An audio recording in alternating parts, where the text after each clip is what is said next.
Paris, 1944. March. Smoke pours from the chimney of a quiet townhouse on Rue Le Sueur. At first, neighbors assume someone's just burning trash, but the smell is wrong. Thick, sweet, sickening. Eventually, someone calls the police. Officers arrive expecting a small nuisance complaint. Instead, they discover human remains burning inside of the furnace. Inside the house, they find suitcases stacked against the walls, pools of quicklime meant to dissolve bodies across the property, rooms filled with evidence that something unimaginable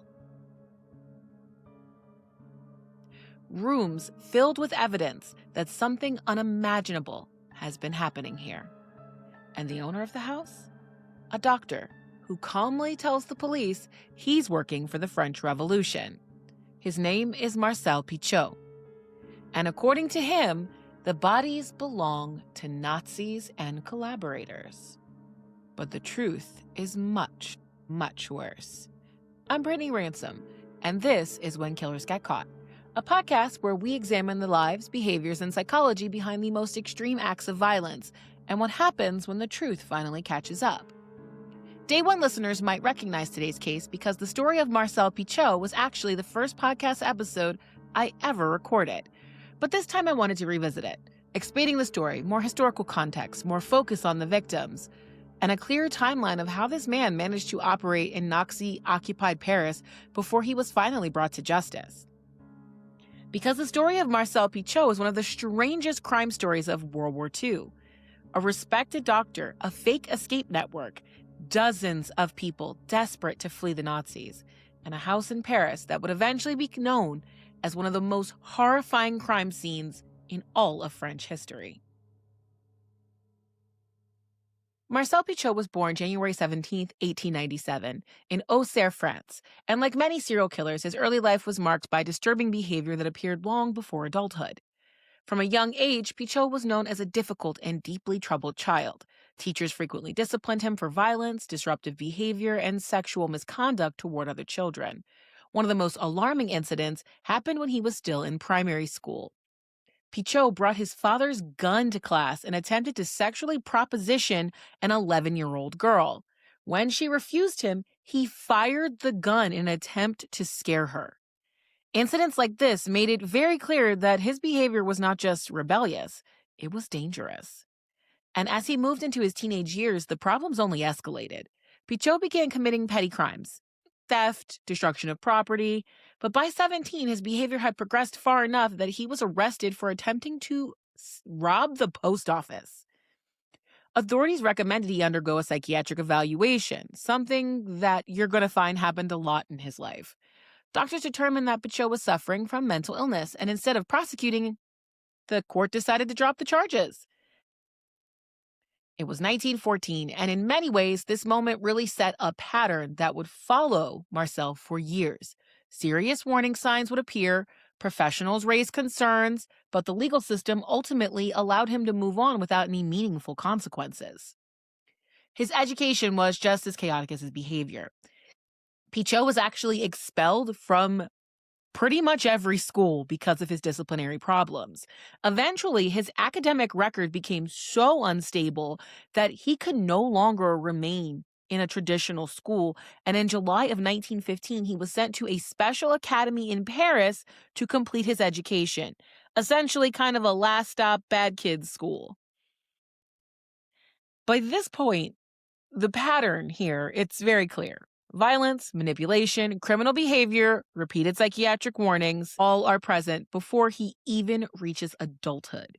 And yet, despite this troubled start, or perhaps because people underestimated the danger he posed, Marcel Petiot would go on to reinvent himself in one of the most unexpected ways imaginable. He became a doctor.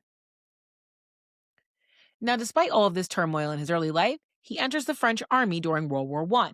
He joins the military in January of 1916. He's just 18 years old, like many young Frenchmen showing up. They are swept up in this massive mobilization of the war. But Petiot's time in the army quickly became just as chaotic as the first part of his life.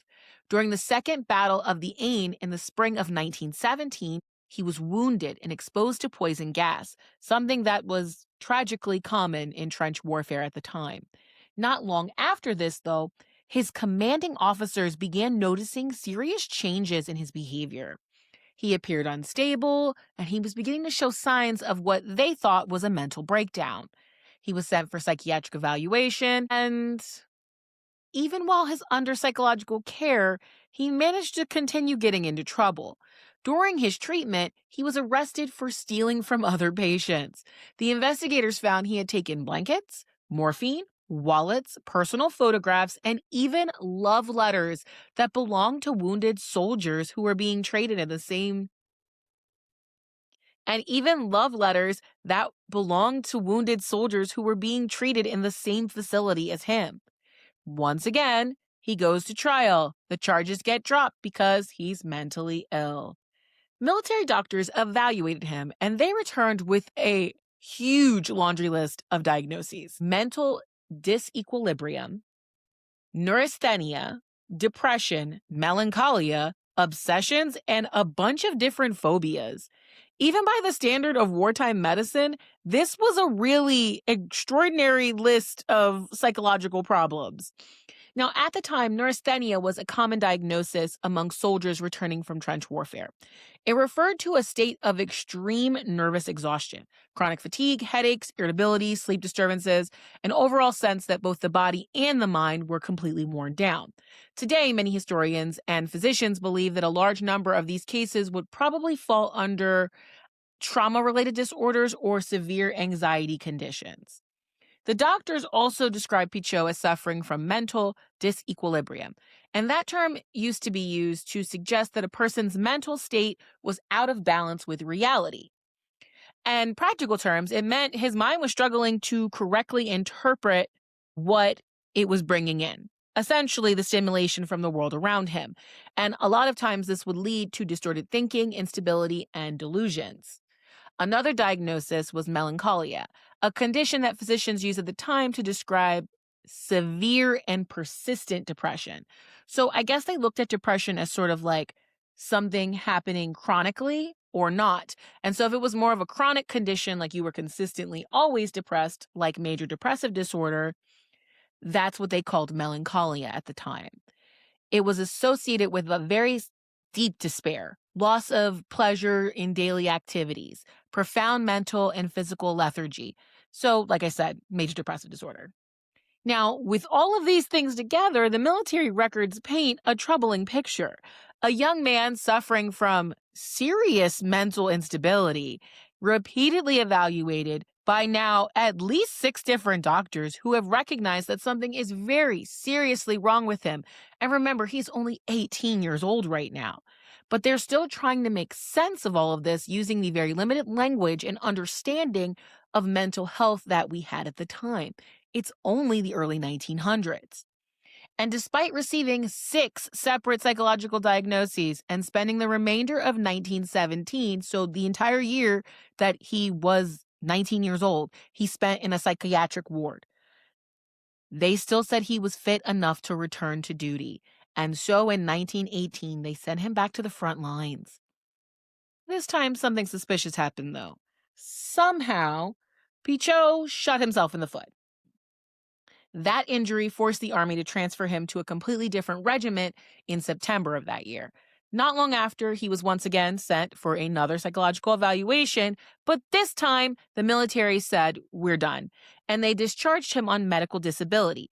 In fact, his final military report went so far as to recommend that he be committed to an asylum after he was released from the French Army. But instead, something remarkable happened. Rather than being institutionalized, Petiot was admitted into an accelerated education program made for returning veterans. And through that program, he earned a medical degree. Now, after the war, Marcel Petiot reinvented himself. This is what he does. Now, with his medical credentials, he became Dr. Marcel Petiot, a decorated veteran and physician, a combination that earned him instant respect in World War I France, post-World War I France. In 1921, he moves to the small town of Villeneuve-sur-Yonne and quickly builds a thriving medical practice. To his patients, he appears charming, intelligent, very attentive. He made house calls, spoke confidently about his medical knowledge, and he cultivated the image of a devoted country doctor. But behind that respectable facade, he was already knee-deep in corruption. He starts deliberately prescribing narcotics to his patients, while he's secretly applying for government medical reimbursement on their behalf. So essentially, how this worked in old school France was if you couldn't pay your bills, you could then request medical reimbursement if it was something mandatory. So essentially, kind of like Medicaid now, but essentially it was specific to the situation at the time. So Marcel was getting paid by his patients who were paying for these drugs. And then he was also applying to the government and saying, oh, none of my patients in this country town in the middle of nowhere can afford to pay for me. So I need you guys to supplement my income. Collecting 2 checks. On top of that, he developed his own narcotic addiction. And so I'm pretty positive all of this money that he's just making hand over fist, it's going right inside of him through his addiction. And frankly, the rumors around town begin to circulate. This doctor, he's involved in petty theft, black market medicine, illegal abortions, which was very, very illegal at the time in France. Then in 1926, things take a dark turn. He begins an affair with a teenage girl. Her name was Louise Delaveau, and she was the daughter of one of Marcel's patients. In May of 1926, Louise just disappears. Neighbors would report to the police that they saw Marcel Petiot loading a very large trunk into the car around the time that Louise went missing. Just weeks later, a trunk gets pulled from the Yonne River, and inside were the dismembered remains of a woman. But they were so, I guess the only term I could say is minced. She was chopped into such small pieces, they couldn't put her back together to figure out who was in this giant trunk. And even though it was identical to the ones that witnesses said that they saw Petiot loading into his car, police dismissed the connection because Louise had already been officially listed as a runaway. Now, despite this scandal, he does something impressive, honestly. He runs for mayor of Villeneuve-sur-Yonne. And during the campaign, he actually hired people to heckle and disrupt all of his opponents' speeches, essentially making them not look like they were confident. And it worked. He won. In 1928, he marries Georgette Lebelier. She was 23 years old and the daughter of a wealthy landowner. They had a son pretty shortly after they were married named Gerhardt, also born in 1928. Now, Petiot has everything going for him. He's a respected doctor, kind of respected, and he's now mayor. And he has a beautiful wife and a brand new baby boy. But it doesn't take very long for him to get pegged as a corrupt politician. He gets investigated for stealing taxpayer money. He gets accused of siphoning oil from the railroad depot. And in that case, he actually got convicted and sentenced to 3 months in jail, though the conviction got overturned through appeal.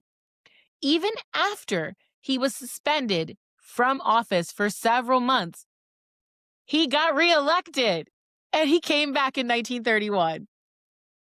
And somehow, despite the endless allegations of theft, corruption, he gets elected to the town's general council, becoming the youngest person in Villeneuve-sur-Yonne to ever hold the position.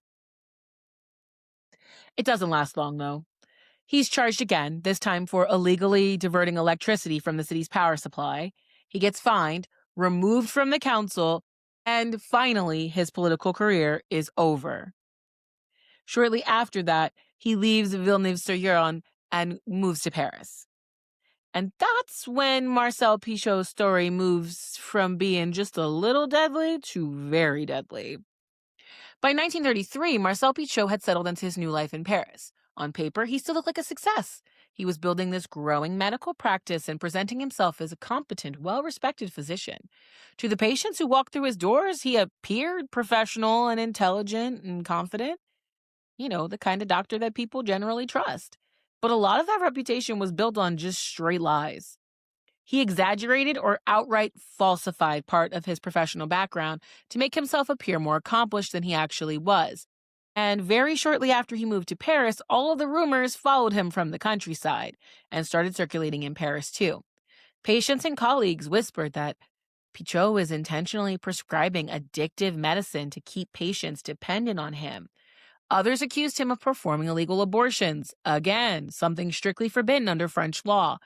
While proof was difficult to obtain, the pattern was fairly familiar. Wherever Marcel Petiot practiced medicine, controversy, suspicion, and crime generally seemed to follow. Despite this, though, in 1936, he manages to secure an official position with the government, the Médecin d'État Civil, a civil medical officer. This role gives him the legal authority to examine bodies and issue death certificates. An absolutely incredible responsibility that places him at the intersection of medicine and the legal system, and something he absolutely never should have been even remotely close to. For someone like Marcel, this was a dangerous amount of authority. But even with his growing status, he still couldn't control all of these criminal impulses inside of him. The kleptomania, it went up, increased. He just started stealing from everywhere. And in 1936, he got arrested, not just for theft, but also for assaulting a police officer during the arrest. When he was evaluated by doctors after that arrest, the conclusion was once again the same. He was mentally unstable. Rather than sending him to prison, the courts declare him legally insane in order that he gets committed to a psychiatric institution, and he spends roughly 1 year there. Now, while he was eventually released in 1937, even the doctors who treated him expressly said, "We doubt that he is mentally stable enough to safely return to society." But the reality is that French psychiatry at the time didn't work the way that it works today. Since the mid-1800s, France had been working under a law that allowed people to be committed to asylums, but doctors didn't actually have the final say on whether someone stayed committed. That decision would ultimately belong to the government officials and the courts. The law mainly focused on if someone was an immediate threat to public order. A person could be considered unstable, depressed, or psychologically disturbed, but if authorities believed they weren't actively dangerous, like actively going through psychosis, they could still be released. And the system was already strained. World War I had left France with hundreds of thousands of soldiers who were all suffering from psychological trauma. By the 90s, psychiatric hospitals were overcrowded, underfunded, forced to prioritize patients who were violent, psychotic, or completely unable to care for themselves. Someone like Marcel Petiot, who was educated, articulate, and he looked outwardly like he could hold a profession, he just didn't fit into that category. So even though Petiot had accumulated this long list of diagnoses and repeated warnings from doctors, the system wasn't built to keep someone like him confined indefinitely. And once again, Marcel Petiot walks back into the world. And do you think this time behind bars made him a changed man? Nope. Shortly after his release, he begins again to get in trouble with the law, this time for tax fraud. And they fine him, charge him for falsifying his financial records. By the time Germany invaded France in 1939, Marcel Petiot had this absolutely gigantic list of criminal activity behind him: theft, fraud, assault, repeated psychiatric diagnoses warning that he is unstable and he's going to do something bad. And yet somehow, he's still practicing medicine. He still has patients. With Germany occupying France, Marcel began to create a new persona again. The Nazis had tightened their control over the country, so Marcel began presenting himself as a member of the French resistance. In the early years of the occupation, some of what he did actually appeared to be helpful. He used his position as a doctor to provide false medical records and disability certificates. Those were for French citizens who were being forced into German labor camps. He also treated workers who were returning from those camps and they were sick or injured. But even though he was doing something good, he just couldn't go long without doing something terrible. And his patients started complaining that he was again overprescribing narcotics, fueling addiction while profiting from their dependence. In 1942, he was convicted again for illegally prescribing and other drug-related offenses. Rather than slowing down, though, the conviction seemed to push him further into the deep end. And at this point, Petiot he adopts a new identity, and he starts calling himself Dr. Eugène. Under the identity of Dr. Eugène, he created what appeared to be an underground escape network designed to help people flee Nazi-occupied France.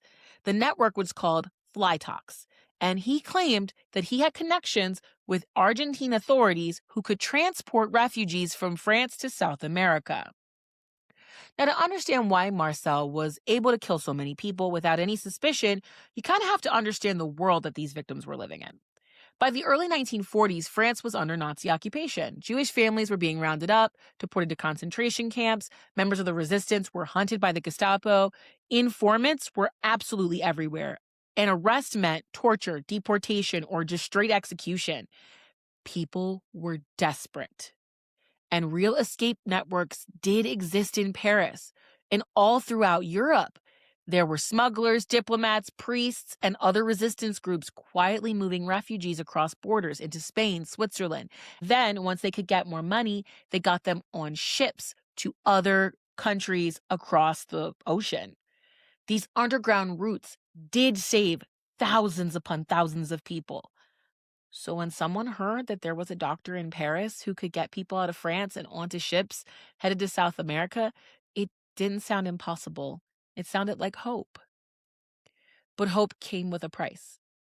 Marcel charged 25,000 francs per person, which was about $28,000 today. And, well, adjusting for inflation, that would be about $447,000. For people who believed that they were buying a chance to live, they were willing to pay.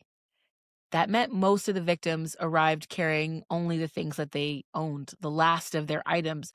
Families sold their homes, their businesses, their jewelry, their family heirlooms, all to get this 25,000 franc fee.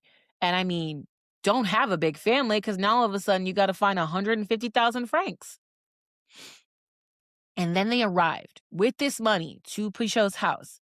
They bring their suitcases packed with clothing, passports, photographs, wedding rings, sometimes generations of family treasures, things that weren't worth a lot of money, but they were important to these families. Investigators would find most of those belongings still in Marcel's house. Suitcases were stacked against almost every wall in the home, clothing neatly folded, personal documents all left behind. It looked like a group of travelers had simply vanished in the middle of their trip, and they kind of did. Many of his victims were Jewish refugees trying to escape deportation. Others were resistance couriers or political dissidents who feared that they were going to be arrested and probably executed. Some were criminals hoping to disappear before the Gestapo just caught them. But what they all had in common was that they were desperate. They believed they were buying a chance to survive World War II.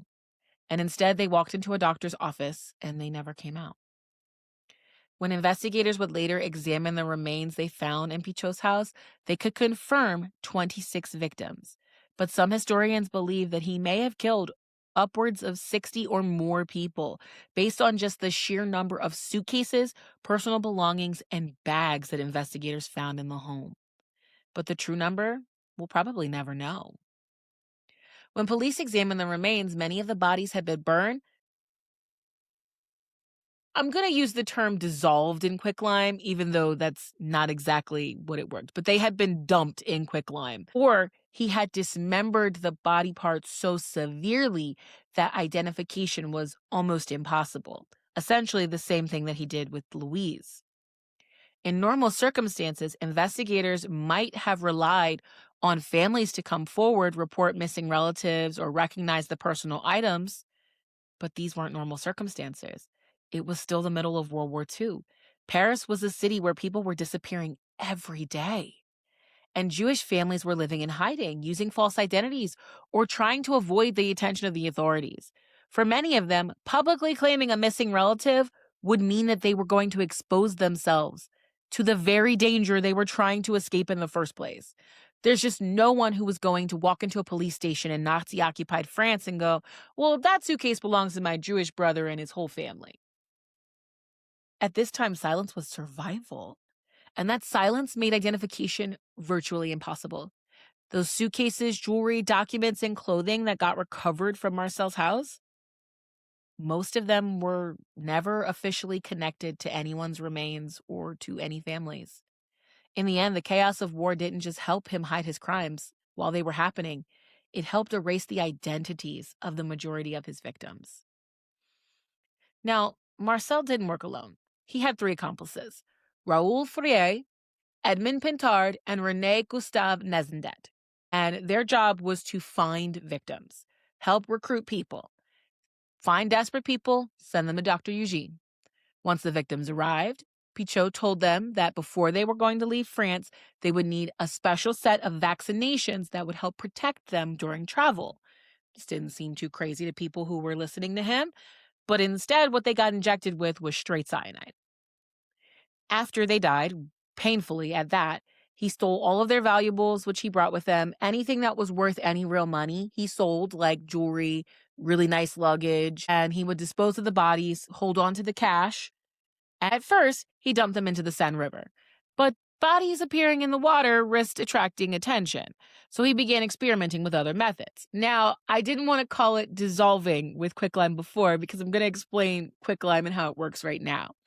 So, in Marcel's basement, he created what was called a quicklime pit, believing that it was going to dissolve the bodies. This was something that during the time period, early 90s, a lot of different criminals believed, but it actually doesn't do what people think it does. So quicklime is calcium oxide, and it doesn't destroy human remains at all. Instead of dissolving the tissue, it dries the tissue out, which ultimately slows down decomposition and in some case completely preserves different parts of the body. So in reality, that pit in Petiot's basement was reducing the smell of decay, discouraging animals or insects from disturbing what had become a weird, strange mass grave underneath his house. Eventually, he turned to another method, incineration, but that has its own problems too. See, human bodies are about 60% water, and before tissue can burn, that water has to evaporate. Modern crematoriums operate anywhere between 1400 and 1800 degrees Fahrenheit, depending on the size of the body that needs to be cremated.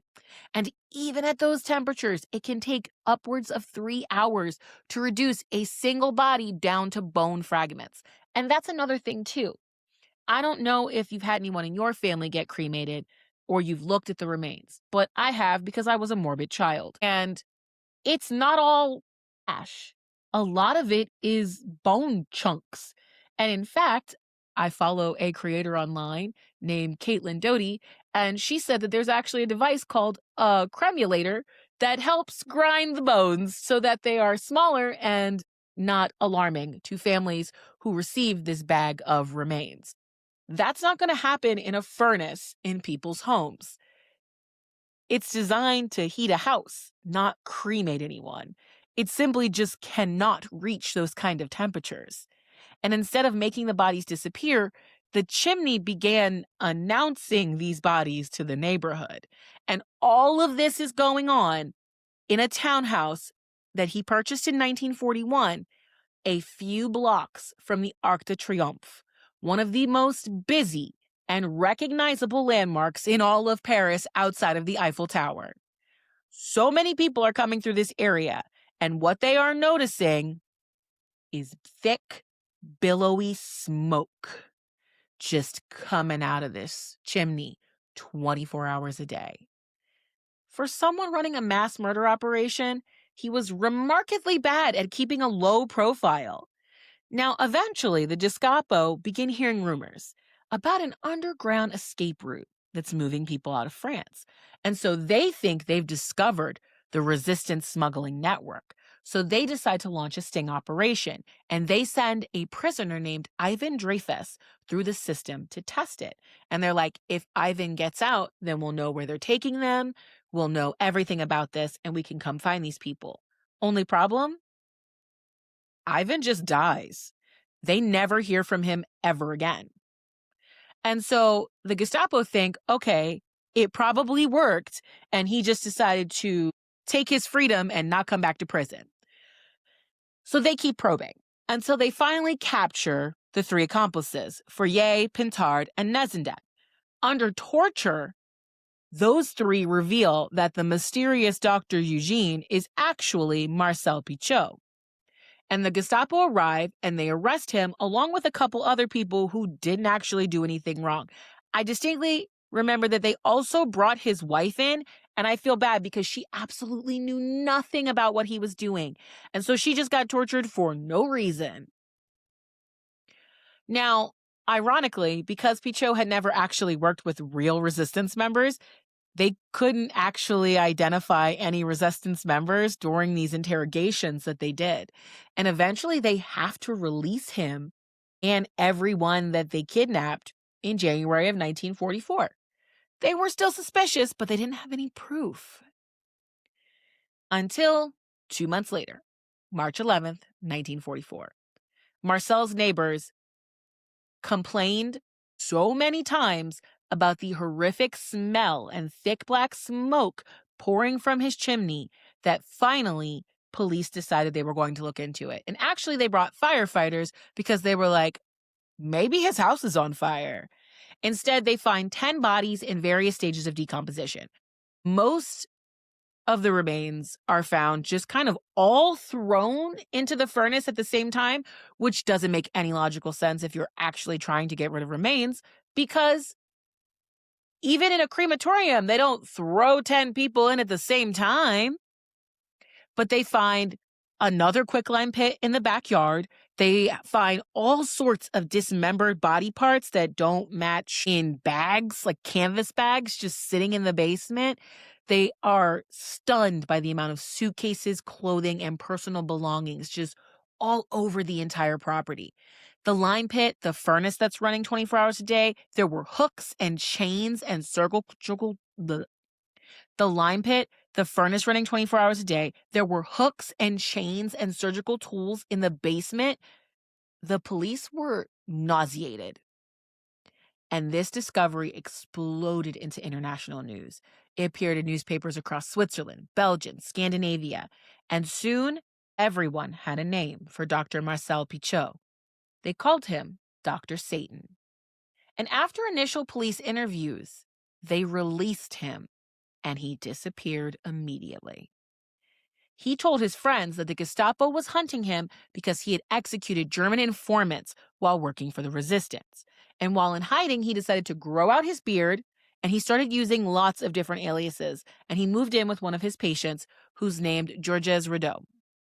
For months, the most infamous killer in Paris was invisible. It was still really huge news what had happened in his home, and so he decided that the best way to hide from the police was to join them. He took the name Henry Valery. He grew out that mustache and the beard, so it was huge, and he joined the French Forces of the Interior, the FFI, which was a coalition of resistance groups that formed near the end of the war to help liberate France from Nazi occupation. Incredibly, he managed to blend in so well that he rose through the ranks and was given the title of Captain Valery. For a brief moment, it seemed like he may have successfully disappeared into the chaos of wartime France, but it didn't last very long. See, in the fall of 1944, a newspaper called Resistance published a story about Marcel Petiot, accused him of not only murder, but that he was a German collaborator. And the accusations actually reunited interest in the case, and the police began to search for him again. This time, it was a lot more urgent. And ironically, one of the officers who was tasked with helping to locate the dangerous fugitive Marcel Petiot was Captain Henry Valery. So the police asked him to find himself. But that wasn't why he got caught. His downfall came from a simple mistake. While hiding, he sent a letter to his attorney, asking the attorney to defend him publicly and inform the newspapers that the accusations were all lies. His attorney did as he was told, and that let investigators know a very critical detail. Marcel Petiot is still in Paris. So they began to narrow their search, and on October 31st, 1944, he was recognized while he was traveling through the Paris metro and was immediately arrested. When officers searched him, they found 31,700 francs in cash, a pistol, and 50 different sets of identity papers. Evidence of just how many false identities he had been using over just the last 8 months. His trial became one of the most sensational in post-war France. Throughout the proceedings, though, he insisted, I've just been working for the resistance the entire time. He claimed that every single person that he killed was an enemy of France. Nazi collaborators, informants, or traitors. And according to his story, he had discovered the bodies in his home just like the police had and assumed they were victims of resistance activity. Investigators quickly dismantled that claim. None of the major resistance groups recognized Marcel. Some of the organizations that he claimed membership in weren't even real. During early interrogations, he admitted to killing 19 German collaborators between 1940 and 1945. But when police began to analyze the remains found inside the home, they were able to identify, through evidence, 26 different sets of remains. But even then, Petiot insisted that those deaths were part of a larger campaign against the enemies of France. At one point, he told them he had eliminated 65 enemies during the war. His lawyer tried his best to frame Petiot as a misunderstood patriot. Sure, he had done terrible things, but it was in the service of France. The defense argued that he had been eliminating traitors and enemies during wartime. The court wasn't convinced, and it was mainly because of Marcel. Marcel's behavior during the trial did not support this narrative. Throughout the proceedings, he mocked the prosecutors, he interrupted witnesses, he treated the courtroom like it was his personal stage, he answered questions very sarcastic, he openly taunted the prosecution, and he showed very little regard for the gravity of the charges against him. At several points, he even smiled while describing the deaths of Jewish families that he claimed were collaborators. For many in the courtroom, it was shocking. Instead of appearing remorseful or defensive, he seemed amused by the spectacle of the trial. And by the end, the jury was not just unconvinced by the defense, they were openly disgusted. And they found him guilty of murder for profit, along with 135 additional criminal charges tied to fraud, theft, and identity forgery.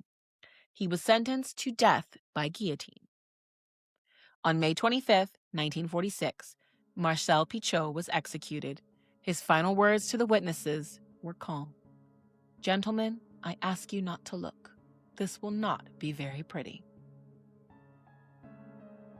In a city already drowning in fear and disappearance, Marcel Petiot discovered something chilling. War creates the perfect place for monsters to hide. During Nazi occupation, people vanished every day. Some were taken by the Gestapo, some were deported to camps. Others simply disappeared into the chaos of a continent at war. Families were left in silence, never knowing if their loved ones had escaped or if they were already dead. And inside that uncertainty, Petiot found his cover. His victims were never just evidence in a police report. They were people trying to outrun history. Jewish families desperate to escape deportation. Resistance couriers trying to survive long enough to see France liberated. People who sold their homes, their heirlooms, and everything they owned for the fragile promise of a way out. Instead of finding safety, they walked into the home of Dr. Petiot. And for years, he hid behind carefully constructed identities: doctor, mayor, resistance fighter, captain. Every new title, another mask, another way to move unnoticed through a city full of ghosts. But even the most careful eyes leave traces. Suitcases left behind, valuables stripped from dead bodies, neighbors staring at black smoke rising from a chimney. Petiot spent his life believing he could erase the evidence of everything he'd ever done. But he was wrong, because no matter how long it takes, the truth always finds its way back to the surface. I'm Brittany Ransom, and this has been another episode of When Killers Get Caught. Thank you for listening. And until next time, remember, the truth always leaves a trail.